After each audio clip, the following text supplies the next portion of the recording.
క్రీస్తునందు ప్రియ సంఘమ, ప్రభు అయిన యేసు అతి పరిశుద్ధ నామమున మీకు శుభములు.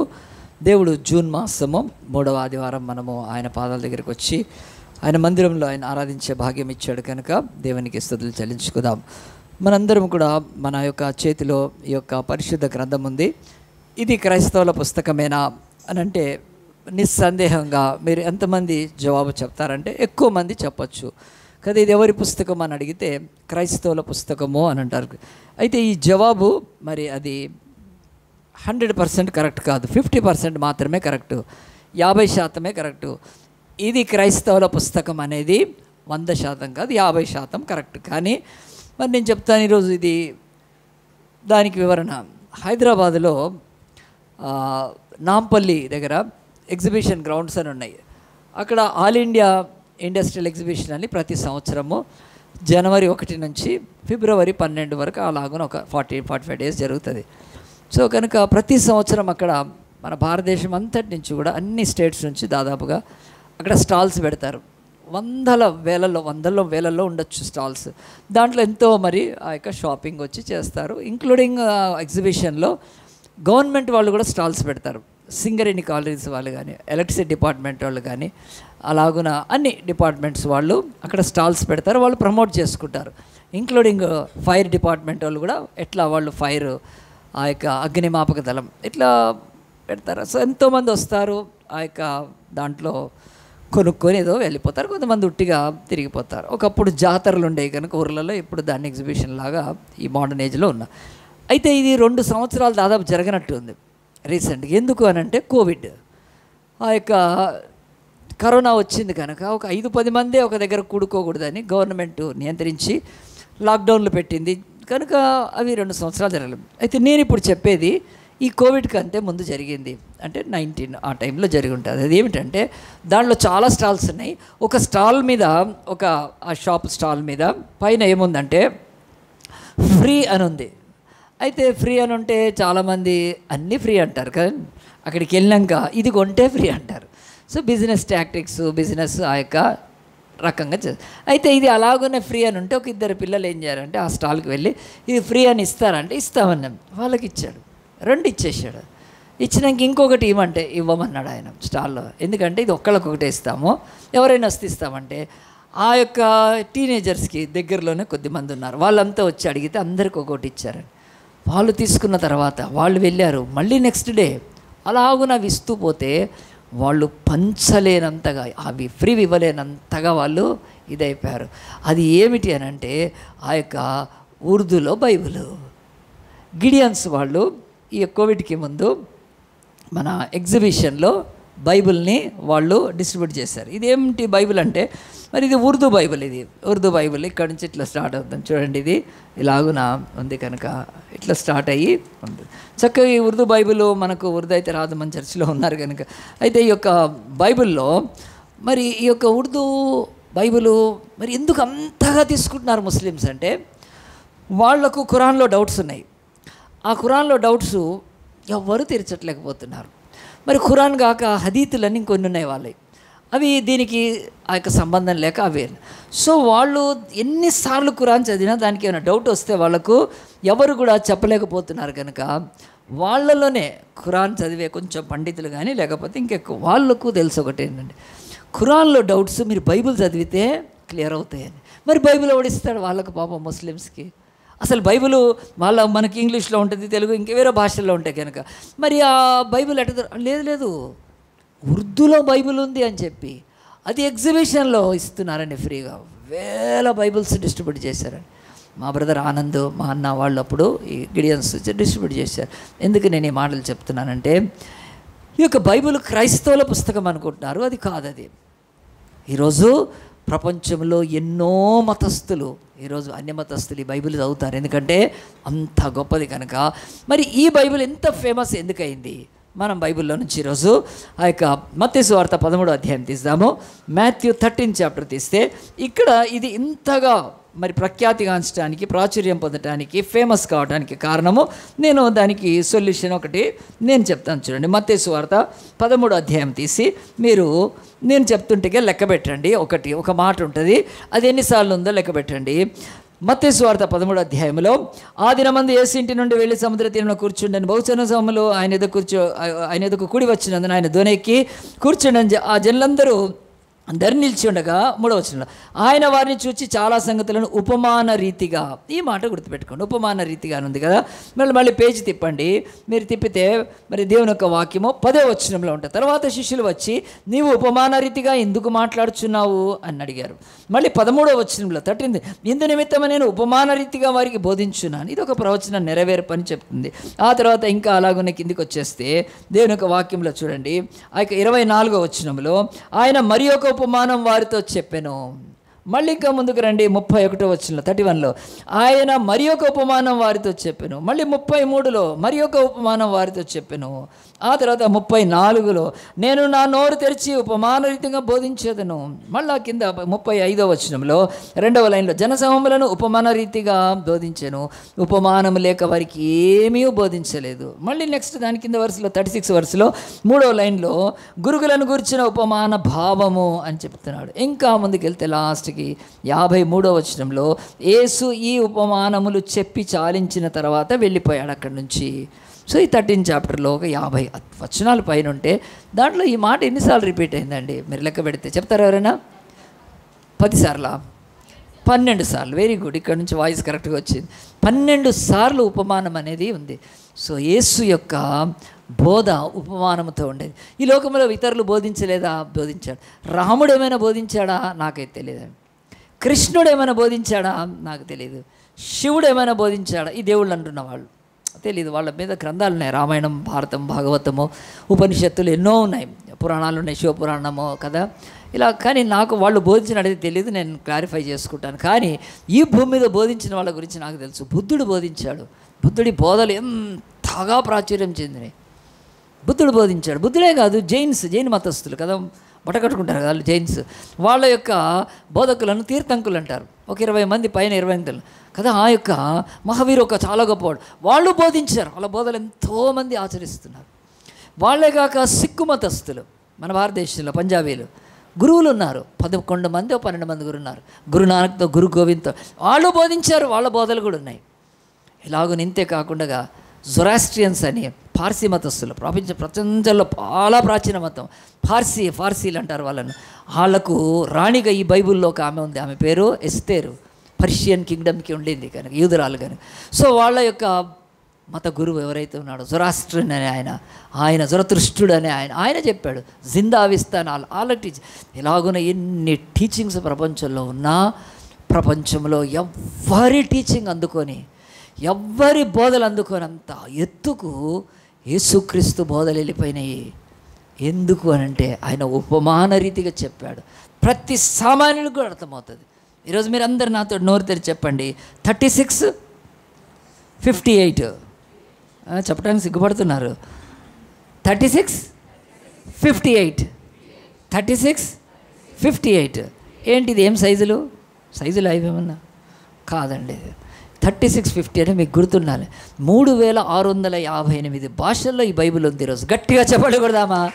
3658 భాషల్లో ఉంది. ఎందుకు ఉంది అంటే యేసు బోధలు అంత మంచి బోధలు, అంత సామాన్యుడికి అర్థమయ్యే బోధలు.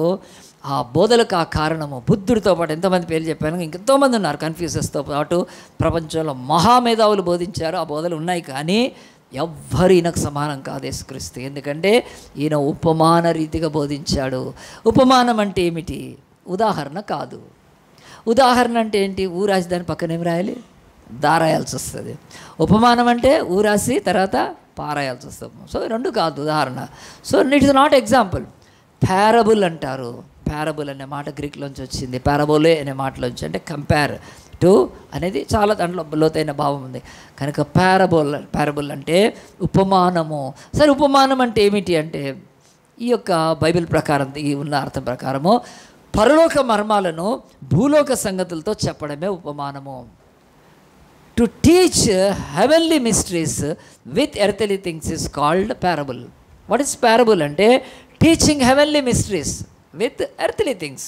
కనుక ఎందుకు అంటే ఎవడైనా పరలోకానికి వెళ్ళాడు? ఎవడైనా ఎవడైనా పరలోక రాజ్యానికి వెళ్ళారా? దేవుడి రాజ్యంలోకి ఎవరు వెళ్ళలేదు. మనందరం కూడా భూమి మీద కనుక ఏ నరుడు వెళ్ళలేదు ఇంతవరకు కనుక. సో పరలోక సంగతులు మనకు తెలియదు.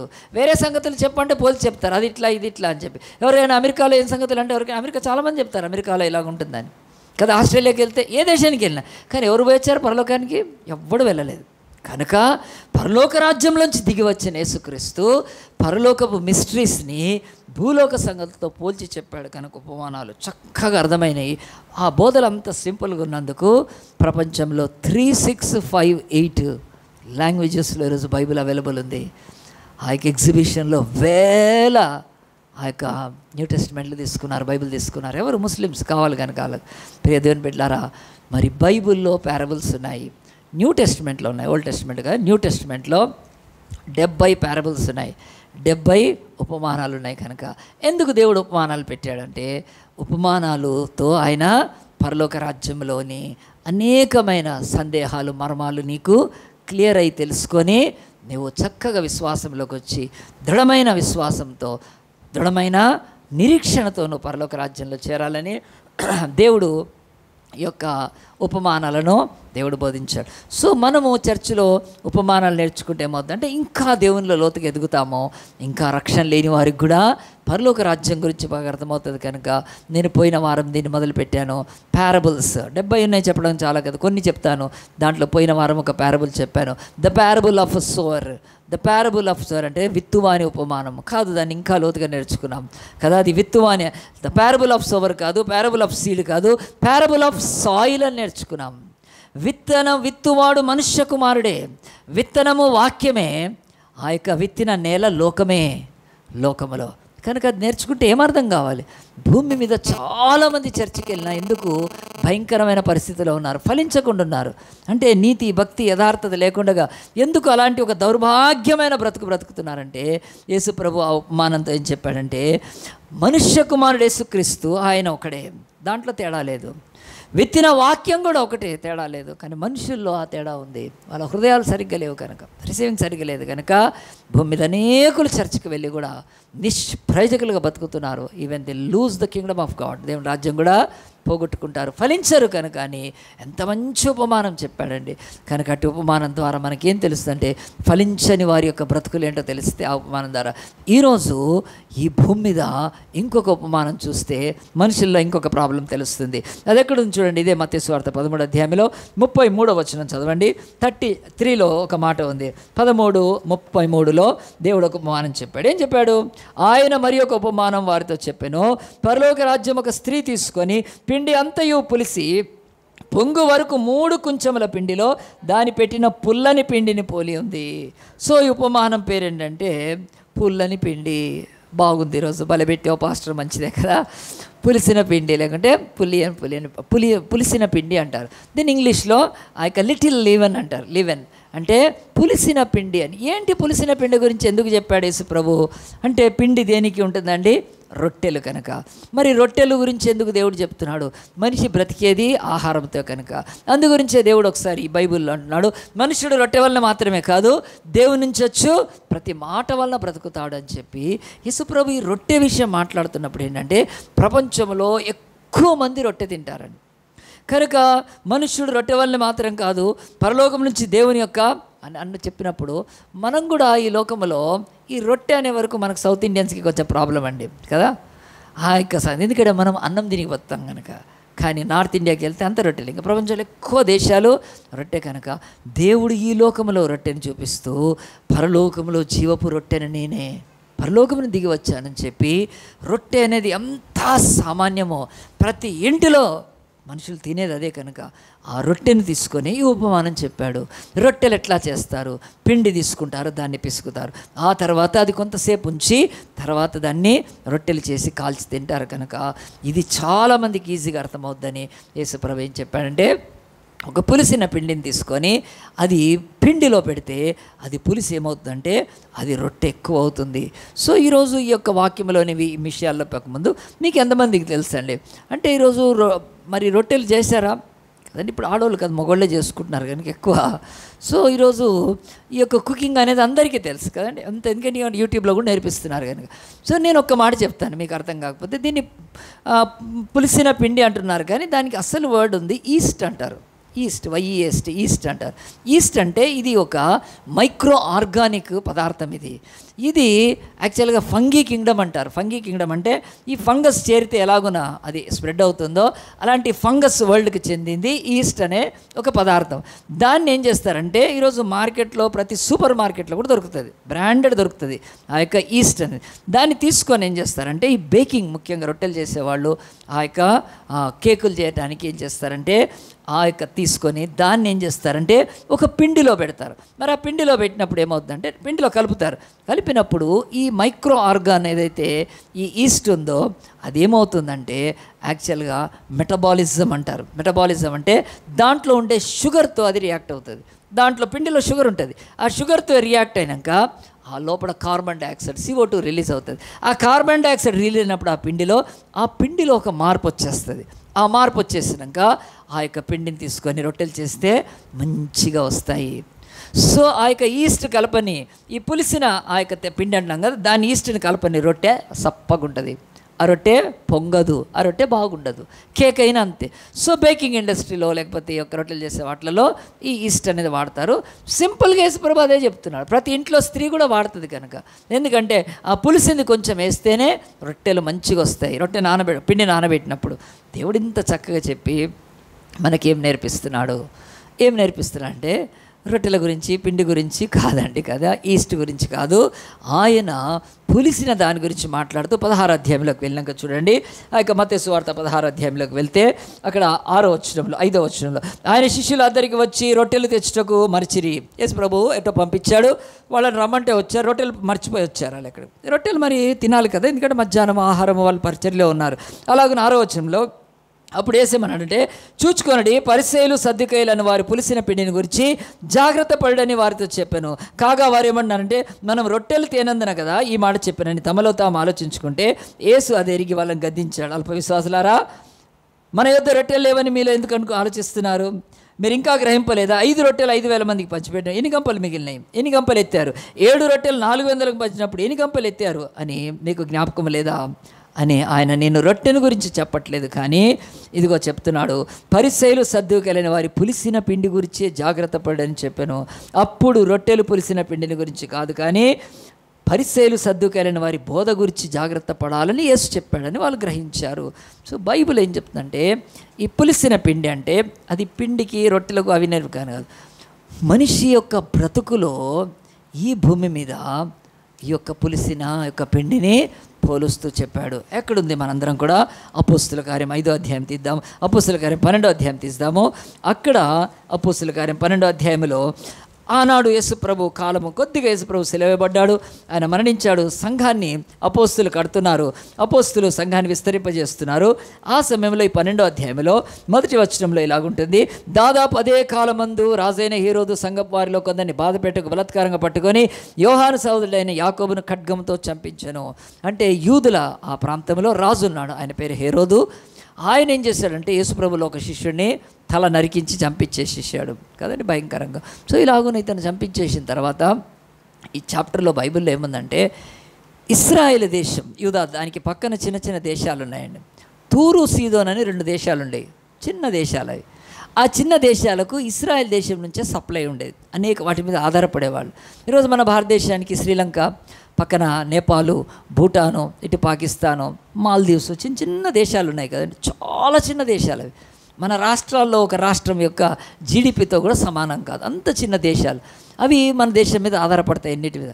అలాగునే ఇశ్రాయేల్ దేశం పక్కన తూరు సీదోన్లు ఉంటే వాళ్లకు ఇశ్రాయేల్ దేశానికి చెడినాక ఏం చేశారంటే, ఇశ్రాయేల్ కానీ యూదా ప్రాంతానికి రాజుగాడు ఉన్నాడు, హేరోదు ఉన్నాడు. వాడు ఏం చేశారంటే వాళ్ళకు తిండి గింజలు బంద్ చేసి పారేశాడు, ఏం సప్లై లేదు, కథం చేసేసాడు. అల్లాడిపోయారు వాళ్ళ చిన్న దేశస్తులు. ఏం చేయాలని చెప్పి వాళ్ళు ఆ యొక్క దౌత్యాన్ని ప్రారంభించారు. దౌత్యం అంటే ఆ యొక్క డైలాగ్ తోటి మాట్లాడటం కదా. అలాగున వెళ్ళిన తర్వాత అక్కడ వాళ్ళకు హేరోదు రాజు దగ్గర ఒకడు ఉన్నాడు, ఆయన పేరు బ్లాస్తు. ఆయనను పట్టుకున్నారు. అతను ఒక అధికారి, దాంట్లో అధికారిని పట్టుకొని అధికారిని సరి చేసుకుని, అయ్యా మేమేదో చేసాం అనుకోకుండా మమ్మల్ని క్షమించి రాజు దగ్గర నుంచి ఇప్పించు మాకన్నప్పుడు అతడు బ్లాస్ట్ ఏం చేశాడంటే ఏదో మాట్లాడి సరి చేశాడు. దౌత్యం ద్వారా చేసి అతను ఏం చేశాడంటే, సరే మీరందరూ ఏం చేయండి, మా రాజు మీతో మాట్లాడతాడు కదా మీరు అని చెప్పినప్పుడు వాళ్ళందరూ వచ్చారండి. వాళ్ళందరూ వచ్చినప్పుడు హేరోదు అనే రాజు వాళ్ళకు ఒక లెక్చర్ ఇచ్చాడు. ఈరోజు కూడా రాజకీయ నాయకులు కదా మన దేశానికి, మన రాష్ట్రానికి పిఎంలు లేకపోతే ఆ యొక్క పార్టీ ప్రెసిడెంట్లు వచ్చి ఇస్తారు కదండి కదా, మన మీటింగ్ ఎలక్షన్సే కదా, అప్పుడప్పుడు వాళ్ళు వచ్చి చాలా మాట్లాడతారు, నాయకులు మాట్లాడతారు. ఎందుకంటే ఇక్కడ విషయాలు మాట్లాడతారు, ఇక్కడ ఏమి లేవో వాటి గురించి మేము చేస్తాం అన్నట్టుగా మాట్లాడతారు కదా. అలాగనే ఈ మీటింగ్ జరిగింది. చూడండి ఇప్పుడు దేవుని యొక్క వాక్యంలో 12వ అధ్యాయంలో 20వ వచనం నుంచి, తూర్యుల మీద సీదోనుల మీద అతనికి అత్యాగ్రహం కలిగినందుకు హేరోదుకి వారేక మనసుతో రాజు వద్దకు వచ్చి అంతఃపురమున పై విచారణ బ్లాస్తుని తమ పక్షంగా చేసుకొని సమాధానపడమని వేడుకుంటే, ఎందుకనగా రాజు యొక్క దేశం నుండి వారి దేశానికి గ్రాసము వచ్చును ఆగిపోయింది కనుక నియమింపబడిన ఒక దినమంది హేరోదు రాజవస్త్రం ధరించుకొని న్యాయపీఠం మీద కూర్చుని వారి ఎదుట ఉపన్యాసం చేశాడు. అంటే వారితో సమాధాన పడ్డాడు, నేను మళ్ళీ మీకు గ్రాసం ఇస్తాను, మీ రేషన్ మీకు ఇస్తాను, కానీ ఇదిగో ఆయన చెప్పాను ఒక పెద్ద ఉపన్యాసం ఇస్తే ఆ ఉపన్యాసం అంతా విన్నారు. 22వ వచనంలో, ఆ విన్న తర్వాత జనులేమని ఇది దైవస్వరమే కానీ మానవస్వరమని కేకలు వేసేసేసారు. ఎందుకు కేకలు వేశారండి? రాజును సంతోషపరచాలి.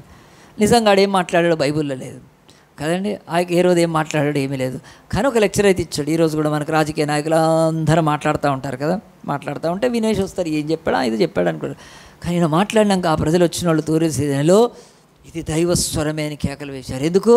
అతన్ని సంతోషపరచాలి. అతడు చాలా కోపం మీద ఉన్నాడు. అతడు ఆ కోపం తగ్గితే మనల్ని అంగీకరిస్తేనే ఆ దేశం నుంచి మనకు సప్లైస్ ఉంటాయని, లేకపోతే చాలా కరువులోకి వెళ్ళిపోతామని వాళ్ళు కేకలు వేసినప్పుడు, దైవస్వరమని కేకలు వేసినప్పుడు ఆలోచించండి. ఈరోజు కూడా కదండి మన ఎలక్షన్ జరిగినాయి, ఎవడు మాట్లాడినా చప్పట్లు కొట్టారు, ఏది చేసినా చేశారు. మనకంటే ఆంధ్రాలో ఆ పిచ్చి ఎక్కువ ఉంటుంది, ఫుల్ ఉంటుంది పిచ్చి కదండి, ఆ నాయకులు కానీ సినిమా యాక్టర్లు. ఇది మానవులకు ఉండే ఒక పిచ్చి కనుక ఏం మాట్లాడినా గట్టిగా వాడిని సంతోషపరచడానికి గట్టిగా చప్పట్లు కొట్టేస్తారు.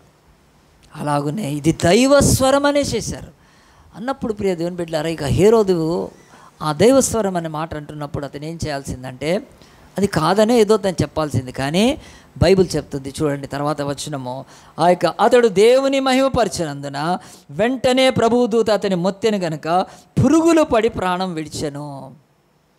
సో ఈ బైబిల్ చెప్పేది ఏమిటంటే, హేరోదు అనే ఒకడున్నాడు, వాడిలో పులిసిన పిండి ఉంది.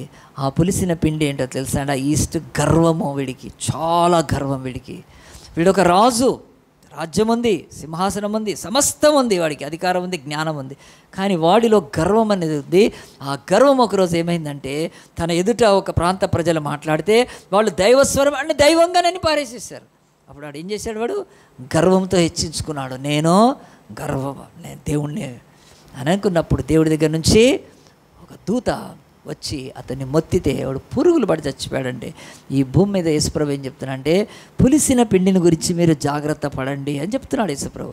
పరలోక రాజ్యం మీరు పోగొట్టుకుంటారు, ఎందుకంటే మీలో ఇంత మీరు మంచిగుండి మీలో ఒక చిన్న పులిసిన లాంటి ఒక గర్వం ఉంటే, ప్రైడ్ అనేది డేంజరు. ఈ గర్వం మిమ్మల్ని నాశనం చేస్తుంది, ఈ గర్వం మిమ్మల్ని సర్వనాశనం చేస్తుంది, ఈ గర్వంతో మీరు వెళ్ళిపోతారని వీడు మంచిగా బట్టలు వేసుకొని వాళ్ళ ముందు మాట్లాడి ఆ గర్వాన్ని తగ్గించుకోకుండా వాడు మాట్లాడినందుకు దేవుడు ఆ రోజు తీసేస్తాడు ప్రాణం. ప్రియ దేవుని బిడ్డలారా కదా, ఇతడు పోయి ఒక యుద్ధంలో చేసి అతను ఓడిపోతే అనుకోవచ్చు కదా, కత్తి పట్టుకొని యుద్ధం చేసి కాదు ఎట్లా పోయాడు? గర్వంతో దేవుడు మొత్తాల్సి వచ్చింది. కనుక మనందరి బ్రతుకుల్లో గుర్తుపెట్టుకోండి, పులిసిన పిండి ఏంటంటే ఫస్ట్ ది ప్రైడ్. ఈ ప్రైడ్ చాలా డేంజర్ మన బ్రతుకుల్లో. నీలో ప్రైడ్ ఉందంటే అది ఒకరోజు అది మొత్తం స్ప్రెడ్ అవుతుంది, నీ బాడీ అంతా స్ప్రెడ్ అవుతుంది, అంటే అన్ని విషయాలకు వస్తుంది, నువ్వు నాశనం అయిపోతావు. దేవుడు చెప్తున్నాడు ఆ పులిసిన పిండి ఏంటో నువ్వు తెలుసుకో. అందుగురించి సామెతలో ఉంది ఆ యొక్క బైబిల్లో మాట ఏమిటంటే, నాశనానికి ముందు ఏం నడుస్తుంది? గర్వం నడుస్తుంది. కనుక అంతే కనుక దేవుడు చెప్తున్నాడు. ప్రియ దేవుని బిడ్డలారా, ఈ సందర్భంలో నేను ఒక ఇలస్ట్రేషన్ చెప్తాను. నేను ఒక స్కూల్ ఇనాగ్రేషన్ అండి, ఒక స్కూల్ బిల్డింగ్ వాళ్ళు కట్టుకున్నారు, నన్ను పిలిచారు, ప్రార్థనకి పిలిచారు పాస్టర్ని కాబట్టి, అప్పటికే సేవలో ఉన్నాను, చాలా ఏళ్ల క్రితం జరిగింది. మరి వాళ్ళు అంతవరకు వాళ్ళ స్కూలు ఒక ప్రైవేట్ బిల్డింగ్లో రెంట్స్ కడుతూ నడిపిస్తున్నారు, కిరాయి కడుతూ నడిపిస్తున్నారు. ఇప్పుడు వాళ్ళు సొంత స్థలం కొనుక్కొని బిల్డింగ్ కట్టారు, అది పూర్తి కాలేదు. కానీ జూన్లో ఏమవుతుంది, వాళ్ళు ఆ పాత బిల్డింగ్ వదిలేసేసి ఈ బిల్డింగ్లోకి వస్తే రెంట్ తగ్గుతుంది వాళ్ళకి కనుక కొత్త స్కూల్ బిల్డింగ్లోకి. అయితే ఇక కొన్ని రోజులే ఉంటే పూర్తి బిల్డింగ్ అది కంప్లీట్ కాలేదు. పూర్తి బిల్డింగ్ కంప్లీట్ అయితే పెద్దగా ఇనాగ్రేషన్ ఫంక్షన్ చేయొచ్చు కదా. మన ఔటర్ రింగ్ రోడ్ దగ్గర ఓఆర్ దగ్గర మనము 2022లో ఫిబ్రవరి 10న ఎంత గొప్పగా చేసామంటే చాలా బాగా చేసాం కదా. ఇప్పుడు యూట్యూబ్లో కూడా ఉంది, ఆలోచించండి. అలాగూ నా స్కూల్ వాళ్ళు చేసుకోలేకపోయారండి, ఎందుకంటే ఫండ్స్ లేక. క్లాస్ రూమ్స్ అయితే ఉన్నాయి కానీ ఇంకా పూర్తిగా చేయొచ్చు, డెడికేషన్ చేయొచ్చు, ఇనాగ్రేషన్ ఆ యొక్క విద్యామంత్రిని పిలిచేయచ్చు, కార్పొరేటర్ని పిలిచేయచ్చు, ఎమ్మెల్యే ఎవరితో చేయించవచ్చు కదండి. స్కూల్ కనుక తప్పకుండా వస్తారు, లేకుంటే డిఓతో చేయించవచ్చు ఆ యొక్క. కానీ అవన్నీ కాదండి, వాళ్ళు క్రిస్టియన్స్. వాళ్ళు ఏం చేశారంటే చూద్దాంలే తర్వాత ఫస్ట్ అని వాళ్ళు ప్రేయర్ పెట్టుకున్నారు. నన్ను పిలిచారు, కొంతమంది పాస్టర్లో మేము వెళ్ళాక ఇలాగ మీరు ఎట్లా నా ఎదురుగా కూర్చున్నారు, అట్లా ఒక మీటింగ్ పెట్టవచ్చు, కూర్చోవచ్చు, చేయొచ్చు. కానీ అట్లా లేదు సమయం. అందరం పాస్టర్లమో వచ్చిన వాళ్ళంతా రౌండ్గా ఒక పెద్ద హాల్ ఉండింది, లైన్గా నిలబడ్డాము అందరం. ఒక పాస్టర్ గారు వాక్యం చదివారు, చెప్పేశారు, అయిపోయింది. ఆ తర్వాత ఒకళ్ళిద్దరు గ్రీటింగ్స్ చెప్పారు, నాకు కూడా ఏదో ఇచ్చారు, నేను గ్రీటింగ్ చెప్పాను. అయిపోయాక క్లోజింగ్ ప్రేయర్ చేయాలి. ఆ యొక్క స్కూల్ యజమానురాలు ఉంటారు కదా, ఆయనకు ప్రేరిస్తే ఆయన ప్రేయర్ చేశాడు. ఏం చేశాడంటే, దేవుడా మేము ఎంతో కష్టపడ్డాం, దేవుడా మేము దేవుడా మేము చాలా ప్రయాసపడ్డాం, దేవుడా మేమేం చేసినా కానీ సక్సెస్ అయింది. ఇట్లా ప్రార్థన చేస్తడం మొదలుపెట్టాడండి. నేను కళ్ళు తెరిచి చూసిన వీడెవడా అనుకున్నా, మళ్ళీ కళ్ళు మూసుకున్నాను. ఎందుకంటే ఆ ప్రార్థన ఎక్కడది అంగీకారంగా అనిపించలేదు. మేమే కష్టపడ్డాం అని చివరిలో ఏమన్నాడు తెలుసా, మేము కష్టపడ్డాం, మేము సాధించాం, చేసాం, దీవించు, కాదు నువ్వు ఖచ్చితంగా దీవిస్తావు దీన్ని అని చెప్పి చివరికి ఆమెనని పారేశాడు. నేను కళ్ళు తెరిచి మళ్ళీ చూసి ఆమెనైతే అనలేదు నేను, కానీ ఆ మాట కన్నా దీవిస్తావు నువ్వు అన్నావు కదా, ఆ దీవిస్తాడు ఆమెనని. 3 రోజులైందండి పెద్ద గొడవ ఆ స్కూల్లో. ఎందుకంటే అది ఒక కాలనీలో ఉంది, దాని పక్కన ఇరుగు పొరుగు వాళ్ళు ఇక్కడ స్కూల్ పెడితే వాళ్ళకు బాగా కష్టం కదా, అంటే బాగా గోల ఉంటుంది పిల్లలతో అని. అట్లా రెండోది ఆ స్కూల్కి పర్మిషన్ లేకపోతే గొడవ, లేకపోతే స్కూల్లో స్టాఫ్తోనో లేకపోతే పిల్లలతోటో పేరెంట్స్తో వస్తాయి గొడవలు. ఏ గొడవలు కాదండి, నాకు కూడా అనుకున్న గొడవ అయిందంటే అయ్యో అనుకున్నాను. కానీ ఆ గొడవ ఏంటంటే ఫ్యామిలీ గొడవ. అది ఆ యొక్క భర్త భార్య, ఆ స్కూల్ యజమానులు వాళ్ళిద్దరితో అనుకున్నారు, వాళ్ళిద్దరు కొట్టుకున్నారు, మొగుడు పిల్లలు కొట్టుకుని. ఇంకేమైంది అంటే అది ఈ రోజుకు నేనెందుకు గుర్తుపెట్టుకున్నా ఇంత బాగా అంటే, ఆయనను వాళ్ళ కొడుకులు తన్ని ఇంట్లో చెలగొట్టేశారు, కొట్టేసేసారు. చాలా మంచిగా అనిపించింది. అప్పుడు నాకు గుర్తొచ్చింది 3 డేస్లోనే, ప్రభా నువ్వు ఖచ్చితంగా దీవిస్తావు అన్నాడు. వాడిని దీవించాడు దేవుడానికి. లేదు అనుకున్నా, దేవుడు నేను దీవించాడు రా. ఎందుకంటే అతడు గర్విష్టి. నీ స్కూల్కి ఆ బిల్డింగ్ కట్టుకోవటానికి స్కూల్ ఎవరిస్తున్నారు? కృప దేవుడు కదా. దేవుని సన్నిధానం నిలబడి అప్పటి వరకు ప్రభు పాటలు పాడి పాస్టర్లు వచ్చి ప్రార్థన చేస్తే నీవేమంటున్నావు? నేను కష్టపడ్డాను కనుక ఇది నాకు వచ్చింది, మేము ప్రయాసపడ్డాం కనుక, మా డబ్బు పెట్టాం కనుక, మేము ఇన్వెస్ట్ చేసాం కనుక మాకు ఏమి రాపిచ్చి ప్రార్థన అది అనుకున్నాను నేను. నిజంగా కథమండి, కొడుకులు ఇంట్లో చెలగొట్టారు మనవాడిని. ఎందుకనండి ఇక ఫ్యామిలీ విషయాలు వద్దులేండి ఇక్కడ. కానీ బైబిల్ చెప్తుంది ఈరోజు గర్వం అనేది, అది బైబిల్ చెప్తుంది, pride is the little లీవెన్ in you. నీలో పులిసిన పిండి అది ఎట్టే పరిస్థితుల్లో కనుక. దేవుని వాక్యం చూద్దాము మనము ఆ యొక్క బైబిల్లో 1 పేతురు ఆ యొక్క 5వ అధ్యాయము 5వ వచనం చదవండి. దేవుని వాక్యం చెప్తుంది, దేవుడు ఆయన ఆ యొక్క పేజ్ నెంబర్ 216లో ఉంటుంది న్యూ టెస్టిమెంట్లో. ఆ యొక్క 1 పేతురు 5:5లో ఉంది. ఇలాగున చూడండి, చిన్నలారా మీరు పెద్దలకు లోబడండి, మీరు అందరూ ఎదుటి వారిలో దినమనసున వస్త్రం ధరించుకొని మిమ్మల్ని అలాగే దేవుడు అహంకారులను ఎదిరించి దీనులకు కృప అనుగ్రహిస్తాడు. దేవుడు అహంకారాలను ఎదిరిస్తాడు. మన లైఫ్లో ఉండే ఈ పులిసిన పిండి ఏమిటంటే గర్వము, అహం కనుక అది దేవుడు ఎదిరిస్తాడు. ఒకరోజు దాన్ని కొట్టివేస్తాడు. హేరోదు రాజు అనేవాడిని దేవుడు, ఎందుకంటే వాడు నరహంతకుడు, వాడు భార్యను చంపినవాడు, వారి పిల్లల్ని చంపినవాడు. వాడు అలాంటి వాడి జీవితంలో ఆ గర్వం ఎన్నో దేవుడు ఓర్చుకున్నాడు. కానీ చివరికి వాడి గర్వము నేనే దైవం అనుకునే దగ్గరకు వచ్చింది, దేవుడు తీసిపారు.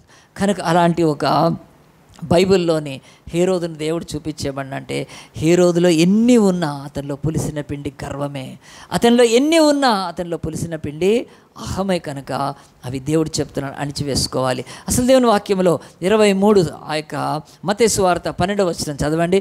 మత్తయి సువార్త 23:12లో దేవుడు ఇది చెప్తున్నాడు. ఇది అందరికీ తెలిసిన వాక్యమే కనుక ప్రభువు తన శిష్యులతో చెప్తున్నాడు, ఈ లోకములో ఈ పులిసిన పిండి మీలో అస్సలు ఉండకూడదు అని తను తాను హెచ్చించుకున్నవాడు తగ్గించబడును, తను తాను తగ్గించుకున్నవాడు ఓ శిష్యులారా, మీలో ఈ యొక్క హెచ్చించుకునే ఈ గర్వము మీకుంటే మీరు నష్టపోతారు. మిమ్మల్ని మీరు తగ్గించుకోవడం మొదలుపెట్టండి. నేను అంటే బైబిల్ చెప్తుంది హెచ్చు అది ప్రైడ్, అది పులిసిన పిండి అయితే దీనత్వము తగ్గించుకోవడం ఏంటంటే అది మన జీవితంలో వర్చ్యూ, అది వరం, అది తగ్గించుకోవడం, దీనంగా బ్రతకడం కనుక, భూమి మీద దేవుడి యొక్క మహిమను వెతకడం కనుక అలాగున్న ఈ బైబిల్ చెప్తూ మనందరి బ్రతుకుల్లో జ్ఞాపకం చేసుకోండి.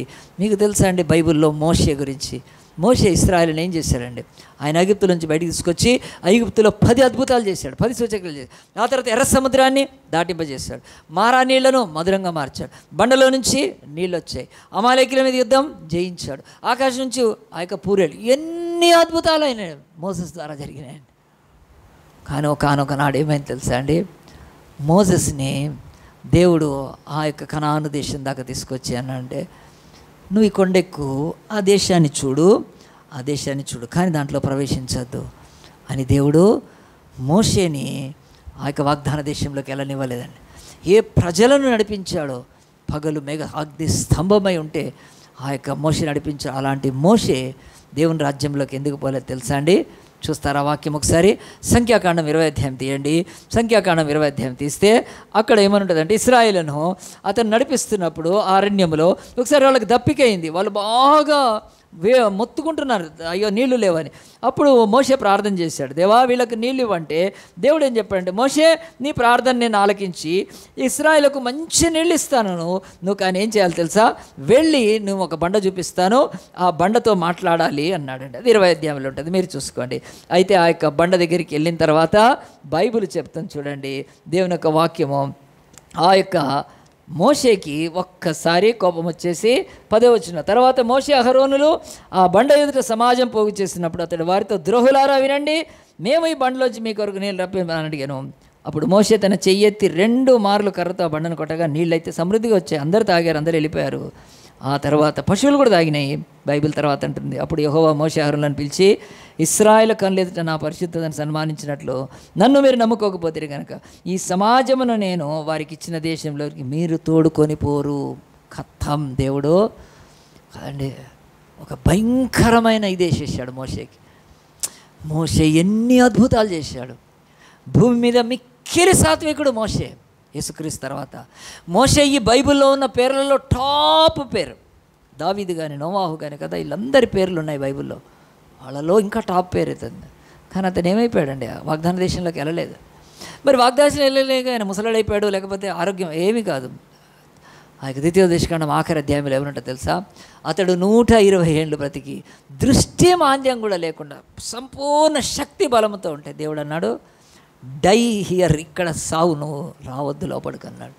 దేవుడు ఒక్క చిన్న పులిసిన పిండిలాగా ఆ యొక్క బండ దగ్గర యేసు ప్రభు ఆ యొక్క దేవుని నామాన్ని అతడు ఘనపరచకుండా కోపం వచ్చేసింది కనుక ఆ కోపం అతన్ని దేవుని రాజ్యంలోకి తీసుకెళ్ళి, ఆనాడు ఇశ్రాయేలు కనాన్ రాజ్యానికి తీసుకెళ్ళకపోతే దేవుడు మనందరితో చెప్తున్నాడండి, పులిసిన పిండి ఏంటి? యేసు ప్రభు మనకి ఎందుకు చెప్తున్నాడు ఉపమానం? అది చిన్నదే, కానీ నిన్ను మొత్తానికి నాశనం చేసేస్తుంది, నిన్ను మొత్తానికి దేవుడు రాజ్యం నుంచి దూరం చేస్తుంది. కనుక ఆ చిన్నదేంటో మీ లైఫ్లో చూసుకోండి కదా. కొంతమంది చెప్తూ ఉంటారు పదే పదే, నాకు దాని ట్రీట్మెంట్ త్వరగా కావాలి, లేకపోతే ఆ పులిసింది మొత్తము వ్యాప్తి చెంది బాడీ అంతా పాడైపోతే. ఆలోచించండి, ఈరోజు ఎవరికైనా క్యాన్సర్ ఉందంటే అలాగ వదిలేస్తారండి దాన్ని? అదేమవుతుంది? బాడీ అంతా స్ప్రెడ్ అయ్యి మరి చచ్చిపోతాడు. సో ఈ పులిసిన పిండి మొదటిది ప్రైడ్. రెండోది చూసి ముగిద్దాం చూడండి.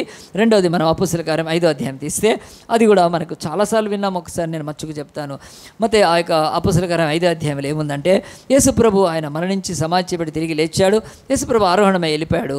యేసుప్రభు తన శిష్యులకు సంఘాన్ని అప్పచెప్పాడు, శిష్యులు సంఘాన్ని కడుతున్నారు. సంఘాన్ని కడుతున్నప్పుడు సంఘం విస్తరిస్తుంది, సంఘం మంచిగా నడుస్తున్నప్పుడు ఈ 5వ అధ్యాయంలో ఏమంటుందంటే, అననీయ అని ఒక మనుషుడు తన భార్య అయిన సప్పిరాతో ఏకమై పొలం అమ్మాడు. భార్య ఎరుకగానే వాడు దాని వెళ్ళలో కొంత దాచుకొని కొంత తెచ్చి అపోస్తల పాదాలను పెట్టాడు.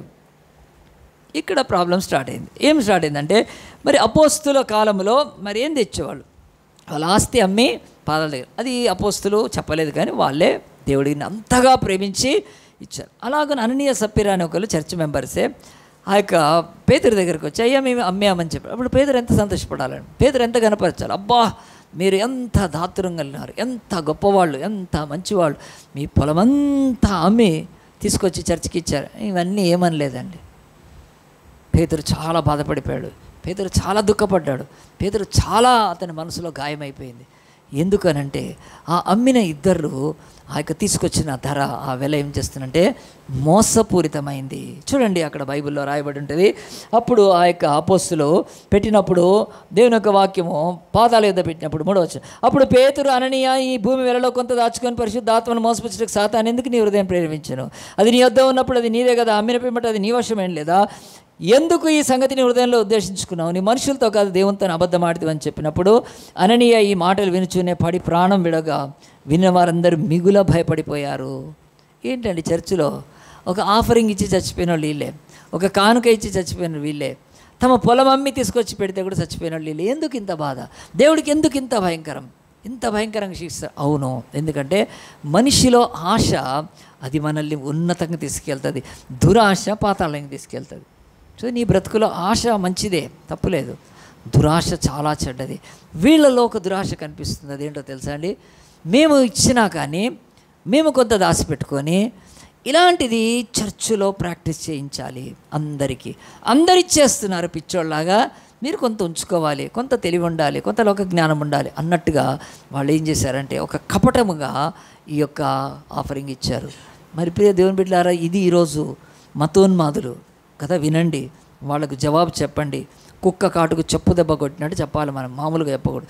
ఈరోజు మతోన్మాదులు, ఈరోజు ఈ యొక్క క్రీస్తుని ద్వేషించే మతోన్మాదులు మన యొక్క తెలుగులో ఉన్నారు చాలామంది, తెలుగు రాష్ట్రాల్లో. వాళ్ళు ఏం చేశారంటే ఈ వాక్యం తీసుకొని ఆ హిందువులకు సహోదరులకు ఏం చెప్తారు తెలుసా? బైబిల్లో ఏముంది తెలుసా మీకు?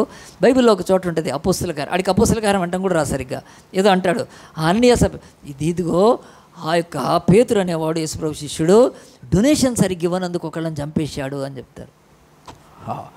చూడండి, మరి అది పాపం ఆ యొక్క బంధువులైన హిందువులు చదివితే అట్నే ఉంటుంది. డొనేషన్ ఇవ్వలేదని చంపాడంట.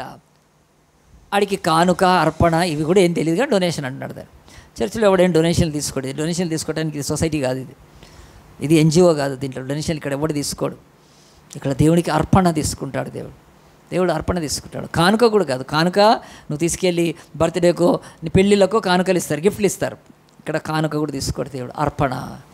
దేవుడు సంఘములో ఆయన మందిరంలో అర్పణలు ఉంటాయి కనుక బైబిల్ స్టడీకి రండి, నేను నేర్పిస్తాను. బైబిల్లో 5 అర్పణలు ఉన్నాయి: దహన బలి, నైవేద్యము, సమాధాన బలి, పాప పరిహారార్థ బలి, అపరాధ. 5 ఆఫరింగ్స్ ఉన్నాయి. అర్పణలు చర్చిలో కానుకలు ఉండవు కనుక డొనేషన్లు ఉండవు చర్చిలో. ఎవరు డొనేషన్ ఇవ్వనక్కర్లేదు. ఇది దేవుని సంఘం, ఇది జీవంగల సంఘం. ప్రియ దేవుని బిడ్డలారా, ఇలాగునవి తప్పుగా చెప్తున్నారు ఈరోజు. అసలు పేతురు డొనేషన్ ఇస్తే చంపుతాడా అండి అసలు? మరి పేతురు ఒకవేళ అసలు మీ భూములన్నీ అమ్మండి అని చెప్పాడా? ఏం చెప్పలేదు. వాళ్ళు దేవుల్లో ఎంత మహిమ కలిగిన అద్భుతాన్ని అనుభవించారంటే, ఇక మనకు ఆస్తులు ఎందుకు, మనకు పరలోక రాజ్యం ఉందని చెప్పి ఈ యొక్క సంఘాన్ని విస్తరింప చేయడానికి కావాల్సిన ధనం వాళ్ళు తీసుకొచ్చి ఇచ్చేస్తున్నారు. మరి ఇక్కడ బైబిల్లో చూడండి, ఒకవేళ పేతురే అనౌన్స్ చేసి ఉంటే మీరు డబ్బులు ఇవ్వండి, కానుకలు ఇవ్వండి అని చెప్పి ఉంటే, మరి వాళ్ళు ఇస్తే ఏం చేసేవాడు? కొంత పోయినా కానీ మనకు ఆఫరింగ్ వచ్చిందే అని అనుకొని గమ్మునుండేవాడు. గుర్తుపెట్టుకోండి, ఈరోజు చర్చ్ ఎప్పుడు డబ్బులు అడగదు. ఏదైనా చర్చ్ డబ్బులు అడుగుతుందో అది చర్చ్ కాదు, అది దిక్కుమాలిన చర్చ్. ఎవడైనా పాస్టర్ డబ్బులు అడుగుతున్నాడంటే వాడు దిక్కుమాలినోడు, వాడైతే చెప్తున్నారు కదండి.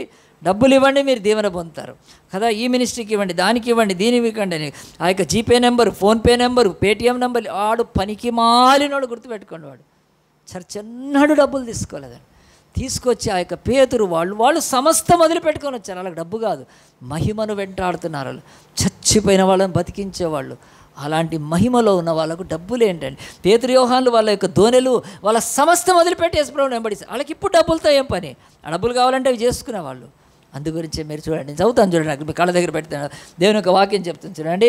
2వ వచనంలో, భార్య ఎరుకనే వాడు దాని వెలలో కొంత దాచుకొని తెచ్చి అపోస్తుల పాదాలు యొద్ద పెట్టాను. గట్టిగా చప్పట్లు కొడదామండి. ఎక్కడ పెట్టమనే వాళ్ళు కాళ్ళ దగ్గర డబ్బులు అపోస్తుల నెత్తి మీద పెట్టుకోలేదండి కదా. మంచిగా తీసుకొస్తే ఇట్లా నేను నెత్తి కదా ఇక్కడ పెట్టిన ఆయన అని చెప్పి ఆ డబ్బు తీసుకోలేదు. గుర్తుపెట్టుకోండి, ఈ రోజు వరకు కూడా చర్చికి డబ్బులతో పని లేదు. దేవుడు ఆయన తన సంఘాన్ని 210 దేశాల్లో పోషించుకుంటున్నాడు. కావాల్సింది సమర్పణ కనుక పేతురు యోహాన్లు డబ్బు ఆ యొక్క పేతురు ఇవ్వనందుకు చంపలేదు. ఈరోజు హిందూ మతోన్మాదులు, కొంత అందరు కాదండి, మతోన్మాదులు ఈ వాక్యాన్ని తీసుకొని చెప్పడం నేను విన్నాను. నేను ఎప్పుడు ఫాలో అవుతుంటారు. డొనేషన్ ఇవ్వనందుకు పిచ్చివాడ, డొనేషన్ల కొరకు పేతురు ఒకరిని చంపడు. పేతుర్ని హెడస్సాలో రివర్స్ సిలువేశారు, అతన్ని రివర్స్ వేశారు. పేతుర్ని హెడస్సా అనే దేశంకి వెళ్తే సువార్త ప్రకటిస్తే అక్కడ రాజు భార్య రక్షణ పొందింది. ఇక దేశంలో రాణి రక్షణ పొందితే ఎట్లుంటుంది? ఇక దేశం అంతా కన్వర్ట్ అయిపోద్ది. రాజుగాడికి పిచ్చెక్కింది ఆడికి కనుక. అప్పుడు ఒక భార్యను వదిలేసి నలుగురిని చేసుకోవచ్చు, కానీ ఇది బయటికి పోయి చెప్పిందంటే అందరు కన్వర్ట్ అయిపోతారు. ఏం భయపడ్డాడో కానీ. ఎవరు చేసిందంటే పేతుర్ని పట్టుకున్నారు. పట్టుకొని వచ్చి అతన్ని ఎట్లా ఇలా గురువు ఎవరు సిలువేశారు, ఈయన అట్నే చంపండి అంటే పేతురు రిక్వెస్ట్ చేసుకున్నాడట. నా గురువుని యేసు ప్రభు నేను 3 సార్లు పొంకాను, పాపిని నేను ఆయన ఎదుట. ఆయనలాగా సిలువేస్తే నా సిలువ ఆ సిలువ ఒకటే అనుకుంటారు. వద్దు వద్దు, మళ్ళీ కన్ఫ్యూజ్ అవుతారు పబ్లిక్ అని. నా తల కింద పెట్టి కాళ్ళు పైన పెట్టి సిలువ వేయించుకొని హెడస్సా అనే ప్రాంతంలో 3 రోజులు సిలువ మీద చచ్చిపోయాడు. ఆ పేతురికి డబ్బు అవసరమా? ఆ డబ్బులైతే అలాగ ప్రాణం ఎట్ట పెడతాడండి. సో ఈ యొక్క మతోన్మాదులు ఎవరైతే హిందూ మతోన్మాదులు దుర్మార్గులు ఈ వాక్యాన్ని వక్రిస్తున్నారు. అట్లా మీరు నేను చెప్తున్నాను చెప్పండి. పాదాల దగ్గర పెట్టేవాళ్ళు డబ్బులు కాదు, అక్కడ మహిమ ఉండేది సంఘములో. కనుక ప్రియ దేవుని బిడ్డలారా, ఇక్కడ మన సబ్జెక్ట్లోకి వస్తే ఆశ మంచిది కానీ దురాశ తప్పు. ఈ దురాశ అనేది ఏమిటంటే అది పులిసిన పిండి. ఇంత దాతృత్వం ఉంది. యేసును నమ్మారు. అప్పటి పాపం వాళ్ళు ఏదో వేరే విశ్వాసాల్లో ఉన్నారు. యూదులైతే యూదా మతాన్ని వదిలిపెట్టారు, వేరే ఎవడైనా వదిలిపెట్టారు. అట్లా అంత మంచితనం ఉంది వాళ్ళలో. వాళ్ళు యేసు ప్రభు శిష్యులు వెంబడించారు. ఆ తర్వాత చక్కగా చర్చిలో ఉన్నారు. చక్కటి మంచివాళ్ళు పేతురు, ఆ యొక్క అననీయ సప్పిరాలు. చివరికి దాతృత్వంలో ఎంత గొప్ప వాళ్ళు, పొలమే అమ్మేసేశారు. ఆ పొలమే డబ్బు అంతా కూడా తీసుకొచ్చి, ఇన్ని గుణాలున్నా పులిసిన పిండి ఏంటో తెలుసా? వాటిలో గ్రీడ్. ఇందాక ప్రైడ్ అన్నాను కదా, ఇది గ్రీడ్. గ్రీడ్ అంటే దురాశ. మనుషుల బ్రతుకుల్లో దురాశ ఉంటుంది. కనుక మనకు చిన్నప్పటి నుంచి తెలుగు వాళ్ళం కనుక దురాశ దుఃఖం మనకు చేట అంటారు. చాలా మంచి సామెత అది. ఇక్కడ బైబిల్ చెప్తుంది దురాశ పులిసిన పిండి అని యేసు ప్రభు చెప్తున్నాడు. ఆ చిన్న దీంతో మీరు నాశనం అయిపోతారు. మీలో దురాశ ఉంటే గుర్తుపెట్టుకోండి, మీరు నాశనం అయిపోతారు. నాకు ఒక గుర్తొచ్చిన నేను చదివిన ఆ యొక్క ఇలస్ట్రేషన్ చెప్పి నేను ముగిస్తాను. అదేంటో తెలుసా అండి? అమెరికాలో ఒక ప్లేస్లో 2 అమ్మాయిలు ఏం చేశారంటే షాప్కి వెళ్ళారు. ఆ యొక్క షాప్లో షాపింగ్ చేశారు. షాపింగ్ చేసిన తర్వాత పోలీసు వాళ్ళని అరెస్ట్ చేశారు. మనం షాప్లోకి వెళ్ళి అరెస్ట్ చేస్తారంటే పోతామండి? షాపులకు పోతారా? మీరు వెళ్తారా?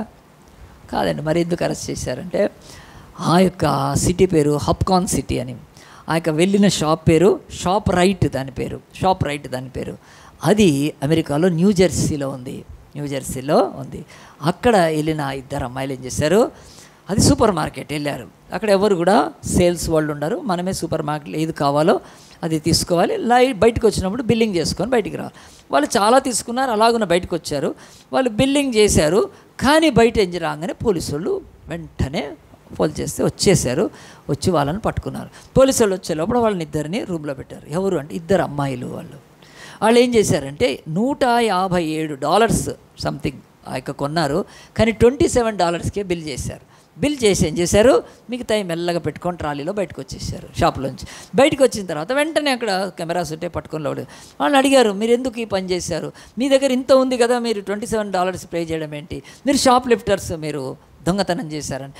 లేదు, మేము బయటికి వెళ్తే బయట కూడా కొన్ని పెప్సీ కోలా అవి తీసుకొని అవి మళ్ళీ లోపలికి వచ్చి బిల్లింగ్ చేస్తామంటే, అప్పుడు అక్కడ నా తెల్లే మంచి పువ్వు పెడుతున్నాం అన్నాడు.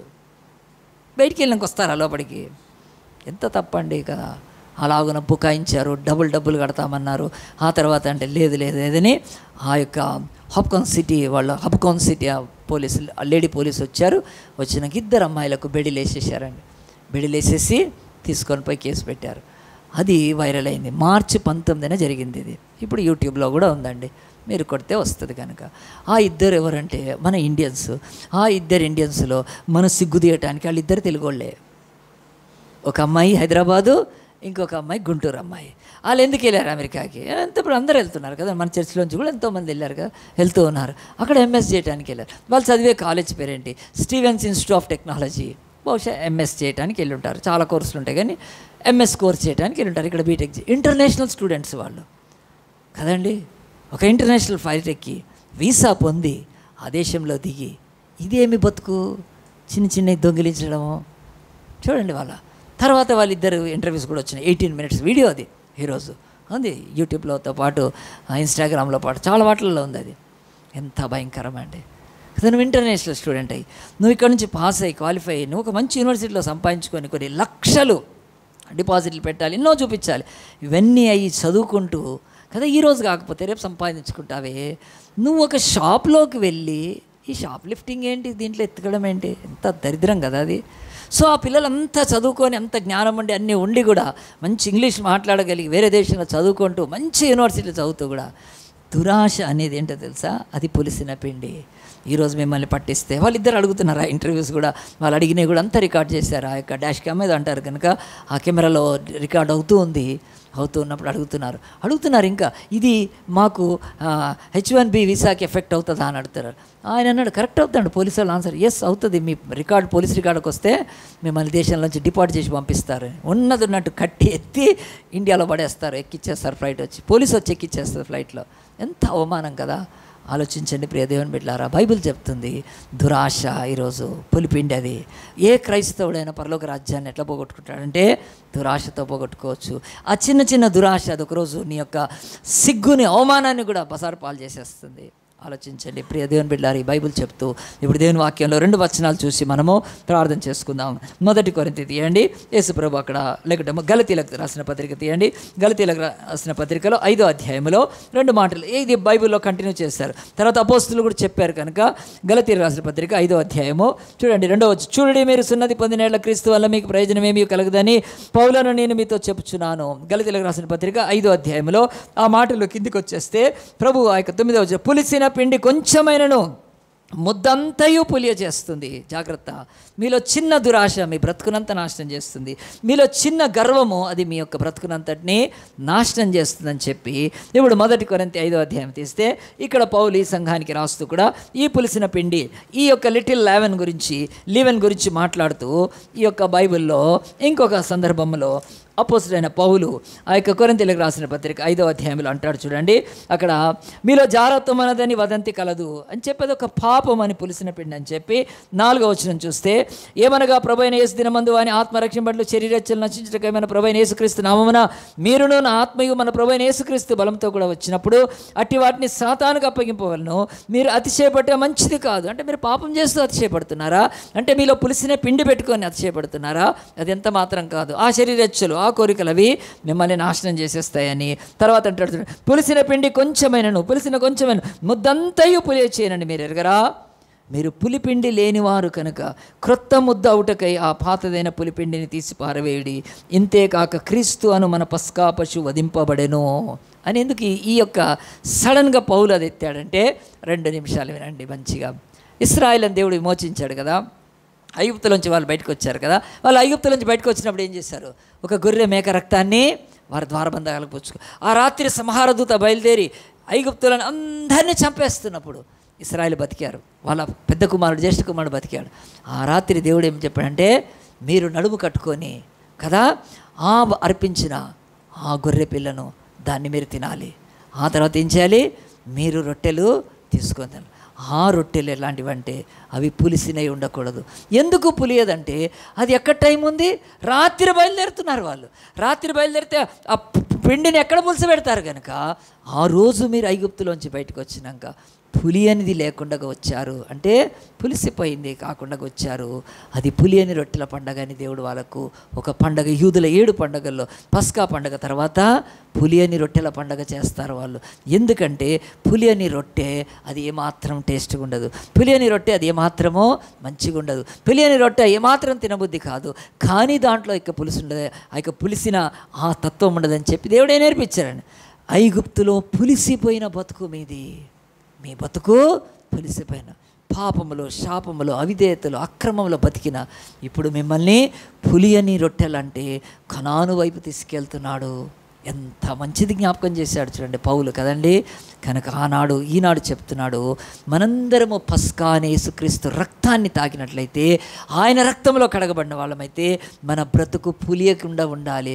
పులుపు దేనికి సూచనంటే పాపానికి, పులుపు దేనికి సూచన అంటే లోకానికి, పులుపు దేనికి సూచన అంటే ఈ లోకంలోని చెడిపోయిన ప్రాచీన స్వభావానికి. అందుగురించే తెలుగులో అంటారు కదా, చింత చచ్చినా కరెక్ట్ సామెత దొరికింది నాకు కూడా.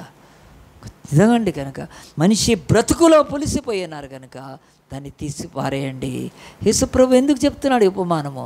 ఇదిగో మీరు జాగ్రత్త, పులిసిన పిండి. శాస్త్రులు పరిచయులు ఉన్నారు, వాళ్ళు మిమ్మల్ని పులియగొడతారు. ఇక్కడ 2 చెప్తున్నాడు పులిసిన దాంట్లో. ఒకటి, మొదట నేను చెప్పినట్టు హేరోదులో తనలో పులిసిపోయింది ఉంది గర్వము, దాంతో వాడు నాశనం అయిపోయాడు. రెండవది, పేతురు సంఘములోకి వచ్చే పులిసిన దాన్ని తీసేసేసాడు. సంఘంలోకి వచ్చిన ఇప్పుడు మన ఇంట్లో ఎక్కడన్నా ఒక చెద స్టార్ట్ అయిందనుకోండి, దాన్ని ఉంచుతామా తీసేస్తామా? తీసేస్తాం. ఎందుకది ఇల్లంతా పాకుతుంది, చెదగానే అలాంటిది. సో సంఘాలలో కూడా, మన స్నేహాల్లో కూడా, మన బంధువుల్లో కూడా ఎవరు పులిసిపోయి ఉన్నారో లేకపోతే వాళ్ళను తీసి పరవేయాలి, లేకపోతే మనమే చచ్చిపోతాం. ఆనాడు పేతురు వాళ్ళు చచ్చిపోతే దేవుడు పేతురు నువ్వు నరహంతకుడు అన్నాడు, ఏమన్నా అనలేదండి. ఎందుకో తెలుసా? అది పేతురు పని కాదు, అది దేవుడి పని. చర్చిలోకి పనికి మాలిన వాళ్ళు వస్తే దేవుడు తీసేస్తాడు. కనుక అవి కొనసాగించిన చర్చలన్నీ నాశనం అవుతున్నాయి. నేను ఇప్పుడు చర్చి ఇప్పుడు 17 years అవుతుంది. అలాంటిది ఎవరైనా దాంట్లో చూస్తే నేను వెంటనే అగ్నితో కాల్చిపారేస్తాను. చెప్తాను, నా చర్చికి రావద్దు, నువ్వు పనికి మాలిన బతుకునేది. పర్సనల్గానే మాట్లాడతా, ఇండైరెక్ట్గానే మాట్లాడతా, రావద్దు నువ్వు ఈ చర్చికి. ఎందుకో తెలుసా? నీతోటి చర్చ్ అంతా పాడవుతుంది. అలాగే బ్యాక్ బైటింగ్ చేసేవాళ్ళు ఈ చర్చిలో వెనక వాళ్ళందరూ చాలామందికి అయిపోయింది. ఇప్పటికి రారు వాళ్ళు, అజయన దగ్గరికి అయితే రారు. అవసరం లేదు, నువ్వు నాకు ఎందుకండి, ఈ చర్చ దేవుడిది, దేశప్రభుది. కనుక నువ్వు ఇక్కడొచ్చి పాలిటిక్స్ చేస్తే, ఇక్కడొచ్చి బ్యాక్ బైటింగ్ చేస్తే, ఇక్కడొచ్చిన దిక్కుమాలిన పని చేస్తే, ఈ చర్చకు వచ్చి వ్యాపారాలు చేస్తే కదా, చిట్టీలు వేయడమో లేకపోతే ఆ యొక్క వడ్డీలకు ఇవ్వడమో, ప్లాట్లు అమ్మడం, ఇవంతా దరిద్రం. చెయ్యి, యథార్థంగా చెయ్యి, మంచిగా చెయ్యి. కానీ అది దేవునికి అంగీకారం. అలాంటివన్నీ కూడా చర్చిలోంచి తీసివేశాడండి. ఒక పొలము ఆస్తి అమ్మి ఇచ్చినోడు ప్రాణం పోగొట్టుకున్నాడంటే నువ్వు ఏమిచ్చి పరలోకానికి వెళ్తావు? ఏమి ఇవ్వలేవు. యేసుప్రభునే పులి అని రొట్టె ఆయన శరీరము. యేసుప్రభులో పాపం ఉందా? ఆయన రక్తంలో పాపం లేదంటే ఆయన శరీరంలో పాపం లేనట్టే. ఆయన శరీరంలో పాపం లేదని ఎవరు చెప్తున్నారు? ఆయనను పట్టుకొని పోయి కయప ముందు నిలబెట్టారు, మతాధికారం ముందు, అంటే పీఠాధిపతి ముందు. ఆ యొక్క రిలీజియస్ లీడర్ ఉంటాడు, హెడ్ ఉంటాడు ఒక ఆయన ముందు నిలబెడితే ఆయన కయప ఒక్క పాపం ఆయనది ఇది రుజువు కాలేదండి చేసింది అన్నాడు. కయప కాదని హేరోదు దగ్గర తీసుకెళ్ళాడు. ఈడు కాదులే, ఇంకో హేరోదు ఉండేవాడు యేసుప్రభు. ఆ హేరోదు వాడు కూడా ఏమి పట్టలేకపోయాడు, యేసుప్రభులు ఒక్క పాపం పట్టుకోలేకపోయాడు. తర్వాత పిలాతు దగ్గర తీసుకెళ్లారు.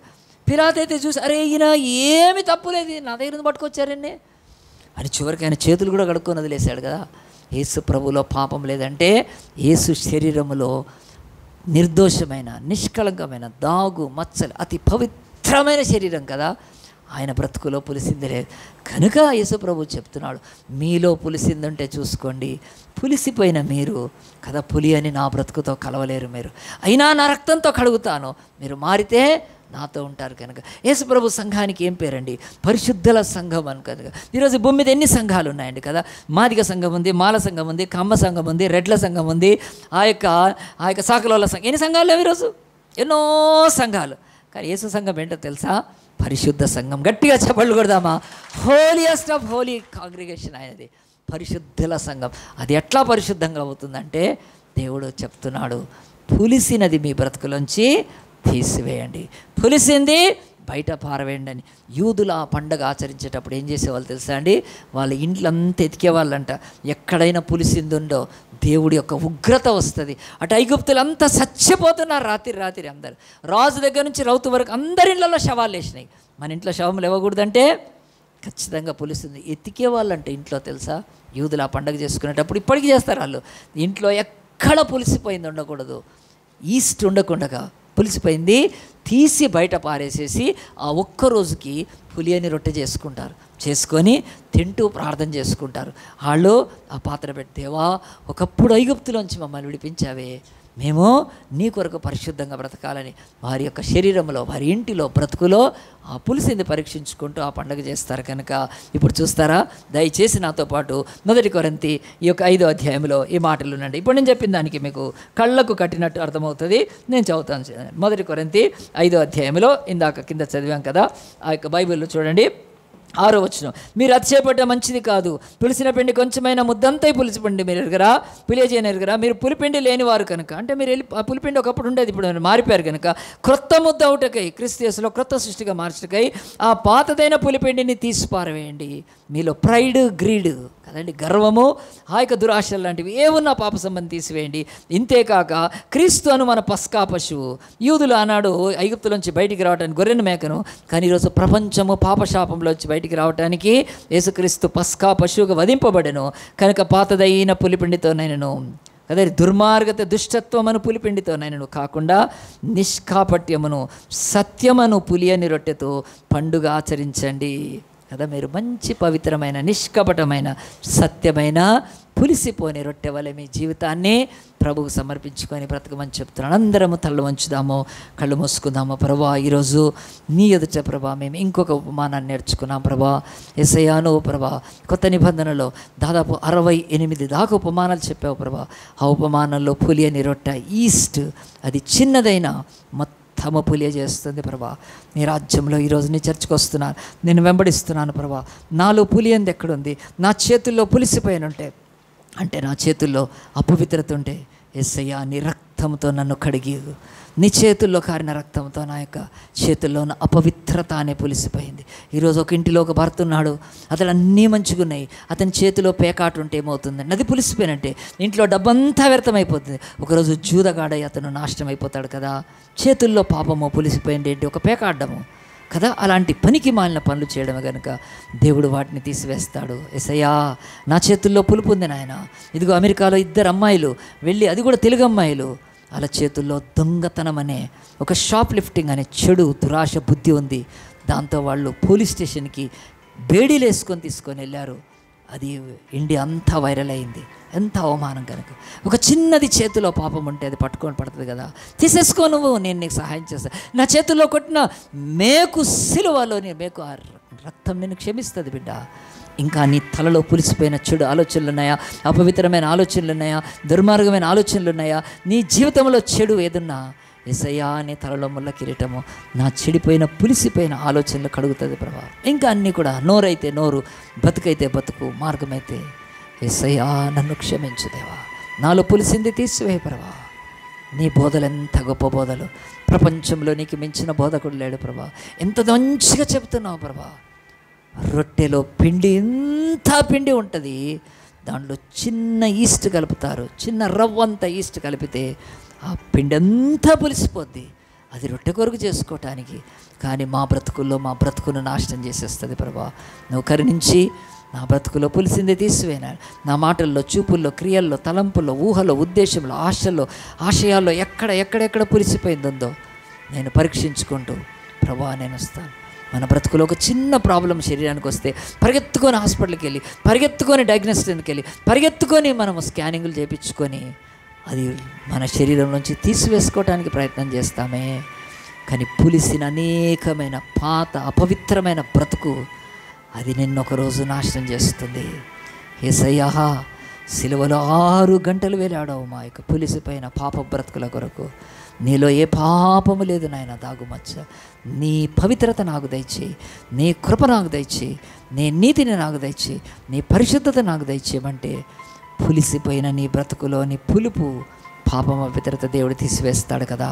అప్పుడు నీకు నిజమైన పండగ, నిష్కాపట్యముతో నీతితోనూ పండగ చేసుకొని బ్రతుకుతుండొచ్చు.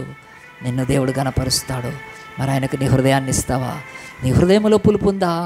ద్వేషముందా? అసూయ? ఇది హృదయంలో ఉండే పులుపులు. ఇది కాళ్ళల్లో చేతుల్లో కాదండి, మైండ్లో ఉండేది కాదు. హృదయంలో ఉండే పులుపు అసూయ, ద్వేషము ఇతరుల పట్ల, ఆ యొక్క కక్షలు, ఇవి హృదయంలో ఉండే పులుపు. ఇవి డాక్టర్లకు వాళ్ళు పట్టలేరు. డాక్టర్లు వీటిని స్కాన్ చేసి మనకు ట్రీట్మెంట్ ఇవ్వలేరు. ఏసిస్తాడు. యేసు నీ కొరకు కన్నీరు కార్చాడు, యేసు నీ కొరకు రక్తం కార్చాడు, యేసు సిలువలో ఏలాడాడు. పులిసిపోయిన మానవ బ్రతుకులలో కంపు దుర్వాసన, పులిసిపోయింది మీరు పక్కన పెట్టండి, ముక్కులు మూసుకోవాల్సి వస్తుంది మనం. ఎందుకంటే అది బ్యాడ్ స్టింగ్ దాంట్లోంచి బయటకు వస్తుంది. అలాగనే పులిసిపోయిన బ్రతుకులతో నాశనం కాకుండా పులి అని మహోన్నతుడని యేసు నీ కొరకు దిగి వచ్చాడు. ఆయనకి నీ హృదయాన్ని సాధనం చేయి, నువ్వు కూడా పరిశుద్ధుల వైపు బతుకుతావు. యేసు చెప్పిన ఉపమానం నీ బ్రతుకంతా గుర్తుపెట్టుకో. ప్రైడ్, గ్రేడ్ లాంటివి ఇంకెన్నో పులిసిపోయినాయి, వాటిని వదిలిపెట్టుకో.